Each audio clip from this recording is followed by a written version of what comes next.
Hi, everybody. Before I begin this, for anyone feeling like I'm doing a little bit of overboarding today, I normally don't do that. So I just had a lot of work this weekend. I was doing, and I just needed to get a lot of it done to clear out some space and uploaded. So that's the reason. This will be my last thing I do for at least today. I saw the Superman movie 2 days ago at the time of this video's posting. I'm doing my best to not do spoilers. Um, Altogether, I really liked this movie. I thought it was, I liked it a lot more than I thought I was going to. Um, the new guy, David Cornseth, he portrays the character of Superman and Clark Kent, in my opinion, the perfect way. Like, when I think of Superman, the character Superman, that is basically it. He's someone who values all life. He, even though he comes from another planet, he is basically just as, if not, heck, even more human than any of us. He is a dork. He's I love the guy. He was just perfect. Um, the a few little things. I do have a few little complaints. Um, Again, not getting into any big spoilers. If anyone hasn't seen most of any of the commercials or previews or anything like that, you know they have some heroes like Green Lantern and Hawkgirl and Mr. Terrific. Um, I get what James Gunn is probably trying to do. Like, I get for characters like Superman and Batman as examples. We don't need complete origin stories things. We don't need to see that. They have been done so many times. We do not need to see them retelling their stories. And I'm not saying we need to have like a complete origin story for any of these, but for non-comic book people, no one's gonna know Mr. Terrific. I like the guy in the movie. I think he was one of my favorite characters from it, don't get me wrong. But I feel like we needed a bit more of a thing for at least for the non-comic book people, to help understand more of Mr. Terrific stuff, character and all that. That's just the closest thing I can say for a complaint at the top of my head without doing any real spoilers. And this part, I am just going to say at the top, I'm normally someone who tries my best not to really get into anything like this, but this is just something I kind of feel very strongly on that I feel like I gotta say. Technically two parts. One, I'm to any Zack Snyder Superman fans out there, you like the characters of those, that's fine.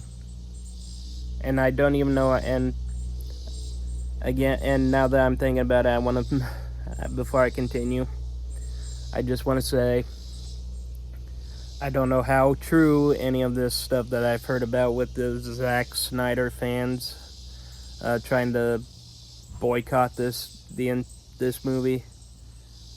So I'm just gonna say this. So I'm not even gonna say anything truly on that. All I want to say is for any of the Zack Snyder Superman fans, no ill will I have no ill will for you if you like that version of Superman. Good on you. There is a version of Superman that everyone likes. My dad personally was a big fan of the Tom Welling Superman from Smallville. Not many people may like that one, but that's his favorite version of Superman. Let people have their favorite versions of Superman. That's all I'm going to say. You will always have Henry Cavill Superman. The Man of Steel movie, Batman v Superman, those will always exist. I am sorry that things didn't work out well enough and that Henry Cavill got screwed over the way that he did. But I'm sorry. I'm sorry. Just this is how things are now. They those movies aren't going away. You will always have them. Heck, with how many times people say things like, for Batman as an example, the Dark Knight trilogy is the best interpretations of Batman and all that. My favorite interpretation of Batman, period, isn't even live action. It's the Batman the Animated Series, voiced by Kevin Conroy. That is my favorite interpretation of Batman.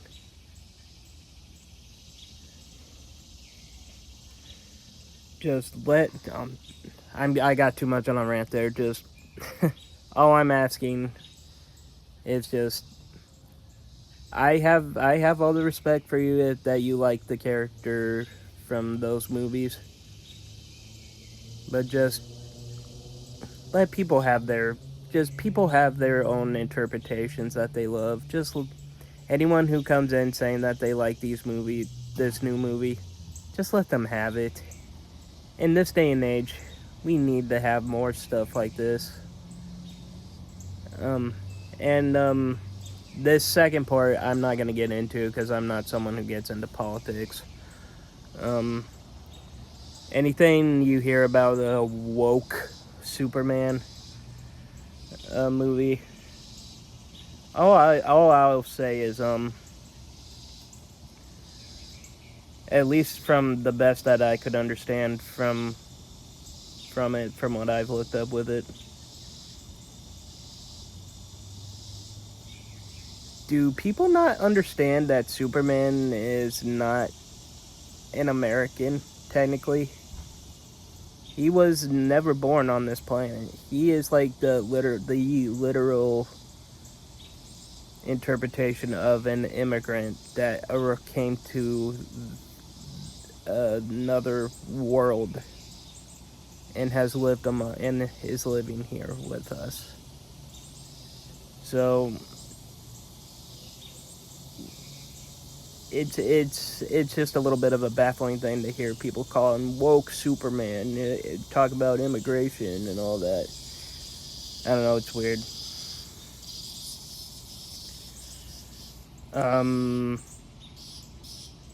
I can't really get into the other complaint that I have at the top of my head, and it's not even really a complaint.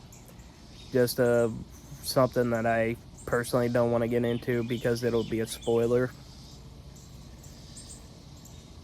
So these are my full thoughts on the Superman movie.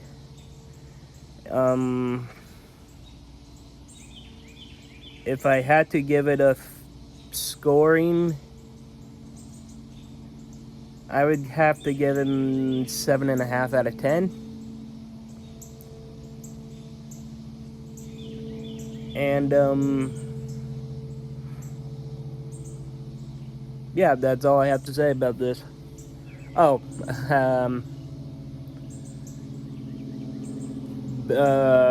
I love Krypto.